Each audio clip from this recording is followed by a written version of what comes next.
जिसके कानों में आवाज जाए और हाथ से निकलती ताली ना हो, खुदा करे उसकी शादी तो हो लेकिन उसकी कोई साली ना हो। नमस्कार, प्रणाम। मैं महाराज चिल्लानंद आप लोगों का अपने इस शो में हार्दिक स्वागत एवं अभिनंदन करता हूँ। तो क्यों भाई लोग यही सोच रहे हो ना कि मेरा नाम महाराज चिल्लानंद कैसे पड़ गया? दरअसल इसकी एक बहुत लंबी कहानी है। दोस्तों, जब मेरा जन्म हुआ मैं एकदम छोटा सा था, लेकिन चिल्ला बहुत रहा था। तो मेरी बुआ बोली, है ये पता नहीं कितना चिल्लाता है। तो उसी समय मेरी नानी ने मेरा नाम चिल्लानंद रख दिया। पता है भाई लोग, मैंने एक नया धंधा शुरू कर दिया है। पैसा लेकर लोगों का समाधान करूंगा। अब लोगों का समाधान हो या ना हो, लेकिन अपने पैसे का समाधान तो हो जाएगा। हाँ भाई, मैं सही बोल रहा हूँ। इस चिल्लानंद महाराज ने बड़ी बड़ी समस्याओं का समाधान किया है।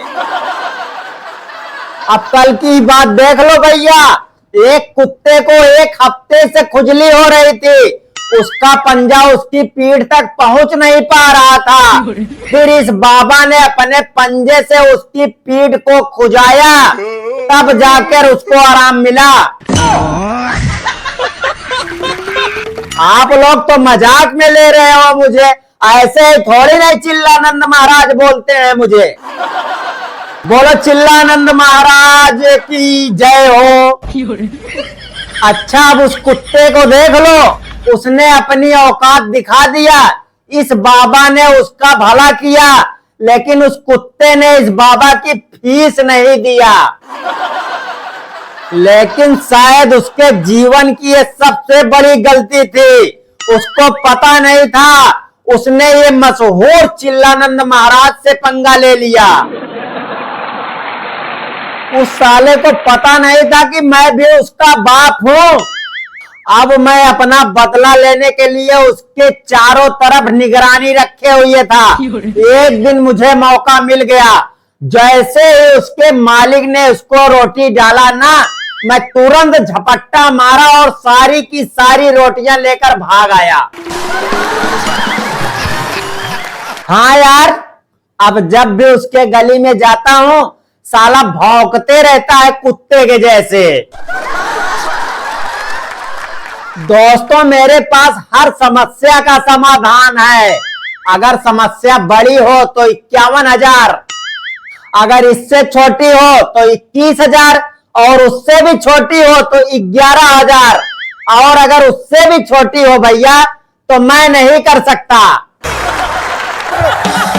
सीधी बात है भाई, फोड़े फुंसी और बाल तोड़ के इलाज मैं नहीं करता। ठीक है, मैं मानता हूँ बहुत सारे लोग गरीब भी होंगे, तो ठीक है 11,000 की जगह आप कुछ भी दे सकते हैं। आटा, दाल, चावल या रात की बची हुई रोटी सब्जी भी चलेगा। अच्छा भाई लोग, मैं आप लोगों से बताना भूल ही गया। पहले मेरे साथ एक मेरा चेला भी रहता था, जिसका नाम था चेला चमन्नी लाल। दोस्तों, अब क्या बताऊं, वो इतना चालाक था। एक दिन अपने घर में काम वाली बाई को बोलता है, तू मेरे घर में रोज काम करने आती है, ऐसा कर एक दिन तू मुझे भी अपने घर में काम दे। इतना ही नहीं दोस्तों, जब उसकी शादी हो रही थी तो उसको पता था कि सुबह जूता चुराई का रस्म होगा। उससे पहले ही उसने 4-5 जोड़ियां जूते की चुरा के रख ली थी। होशियारी तो उसके रंग रंग में भरी थी। मैं सही बोल रहा हूँ भाई, अगर वो छींकता भी था तो होशियारी निकलती थी। आज तो मेरे साथ नहीं है, क्योंकि मैं उसको भगा दिया हूं मार के। लेकिन अगर आप लोग कमेंट करते हो तो अगली वीडियो में उसको साथ में लेकर आऊंगा। अगर उसके घर खाना खाओ तो थाली के नीचे लिखा होता था जायसवाल टेंट हाउस प्रयागराज। हाँ यार, मैं सही बोल रहा हूँ। अपने शादी में उसने जायसवाल टेंट हाउस को बुलाया था और उसमें से कम उसने 20-22 थालियां चुरा के रख लिया था। अच्छा भाई लोग, एक बार मैं अपने चेले के साथ बैठा था घात लगाकर किसी मुर्गे की तलाश में। उसी समय एक मोटा आदमी आ गया जिसकी तोंद ऐसे निकली हुई थी। आते ही बोला, कौन है आप लोग?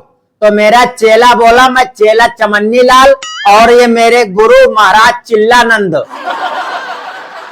वो बोला, तुम तो बात कर रहे हो लेकिन ये महाराज तुम्हारे क्यों नहीं बात कर रहे हैं?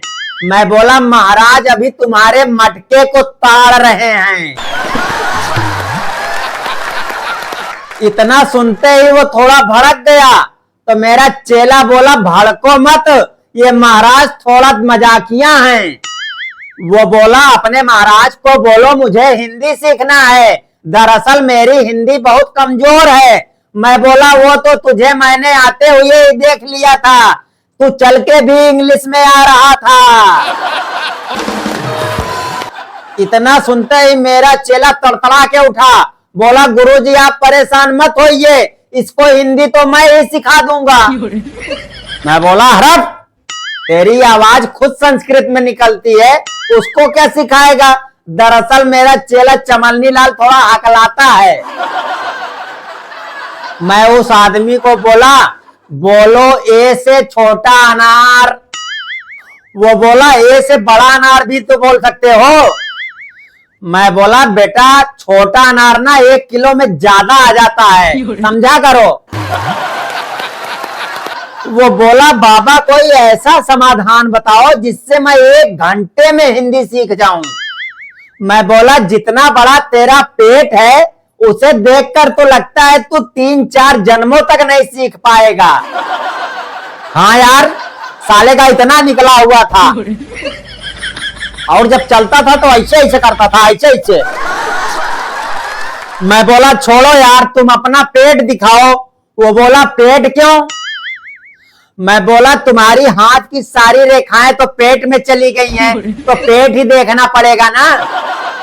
दोस्तों, उसका पेट देखने के बाद में पता चला उसकी पेट में एक जिन्न बैठा है जो उसकी सारी हिंदी गपा गप खा जा रहा है। जैसे ही मैंने उसको जिन्न वाली बात बताया, वो बोला, बाबा आप सही पहचाने, मैं एकदम परेशान हो गया हूं। मैं बोला, बेटा तुम परेशान नहीं, तुम बहुत बदसूरत और तुम्हारा पेट बहुत जवान हो गया है। जिन्न का नाम सुनते ही मेरा चेला हरकत में आया, बोला, मोटे 11,000 रुपए निकाल, बाबा तुझे समाधान देंगे। उसको हिंदी तो आती नहीं थी।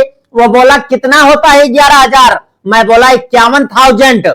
चेला कान में आके बोला, 51,000? मैं बोला, चेले आने दे, जितना माल आता है। उसको हिंदी तो आती नहीं है, गणित क्या घंटा समझेगा, लपेट लो जितना माल आ रहा है। उसने जैसे ही मुझे 51,000 रुपए दिए, मैं बोला, फटाफट अपने घर को निकल। वो बोला, अरे इस जिन्न का समाधान नहीं दिया। मैं बोला, समाधान? ऐसा करो, थोड़े दिन तुम अपने घर में रहो, जब राहु केतु गर्म हो जाएंगे तब तुम अपने घर से निकलना।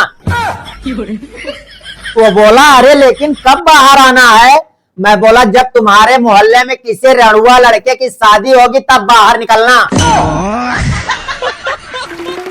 वो बोला, रणुआ की शादी कब होगी? मैं बोला, 51,000 देकर बाबा के साथ पूरा केबीसी खेलेगा क्या? भाग यहां से। तो कैसी लगी ये वीडियो कमेंट करके जरूर बताइए, और अगर अच्छी लगी हो तो इस वीडियो को एक लाइक करके चैनल को जरूर सब्सक्राइब कर लीजिए, क्योंकि अगली वीडियो में चेला चमन्नी लाल भी आएगा। मिलते हैं फिर किसी दिन एक नई वीडियो के साथ, तब तक के लिए राधे राधे।